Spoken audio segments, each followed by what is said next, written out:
ikkala sonni orqasi bilan mana shu quymish atrofida og'riydi.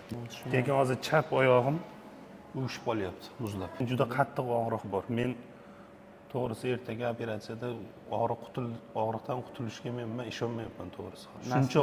Shuncha og'riq qanday yo'q bo'lib qoladi deb o'ylayapman. Chunki masalan erkak kishi chidashi kerak bo'lgan, menimcha bundan ortiq og'riq bo'lmaydi deb o'ylayman. Birdaniga qanaqasiga shu og'riq yo'q bo'lib qoladi deb o'ylayman. Bu bitta qarindoshlarim operatsiya bo'lgan, o'shani shu yerga keldim. Lekin ular oldirib ketib, yurib, ishini qilib yurishibdi, hozir yaxshi bo'lib ketishdi. O'rtoqlar, ko'rib turganingizdek, Boyda tumanida tashrif buyurgan bemorimiz Xudo xolasa nasib etsa ertaga endoskopik usulda umurtqa pog'onasi tish tushirasi, ya'ni bel grejasini bartaraf qilish operatsiyasini amalga oshiramiz. Batafsil video davomida kuzatib borishingiz mumkin.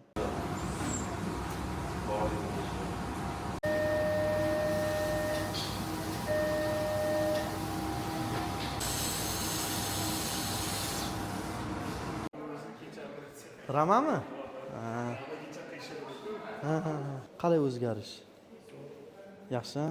Og'riqlar kamaydimi? Yo'q, og'riq yo'q, yaxshi. Meni ismim Sanjar.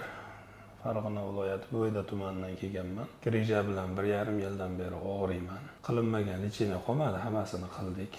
Lecheniyalar ta'sir qilmadi. Keyin shu internetdan ko'rganmiz, tanishlarimiz kelgan bu yerga. O'sha effektini ko'rib, shu yerga keldik. Mana bir kun tayyorlov, bir kunda operatsiya qilishdi. Hozir endi mana og'riqlar yo'q butunlay. Suyaklarim to'g'rilandi. Bir tomonga tashlab qiyshayib qoldim. Men shu to'g'ri bo'lmasam kerak deb o'ylavdim.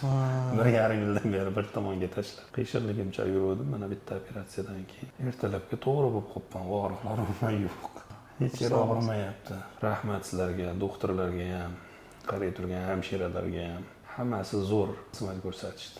Operatsiyasi o'ylagandek qiyin emasmikan? Qo'rqinchli emasmikan? Yo'q, operatsiya men to'g'risi bunaqa oson, yengil bo'ladi deb o'ylamadim. Qo'rquv bor edi, chunki birinchi marta operatsiyaga kiray turganimga.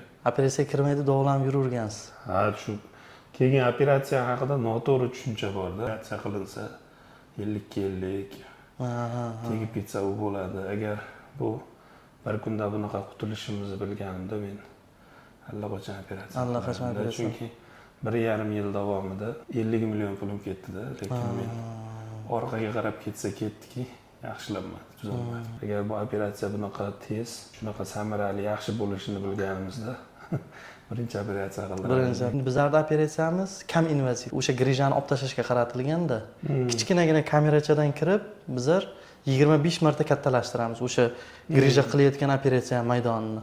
Keyin grejani olib tashlaymiz, sog'ayib ketadi. Rahmat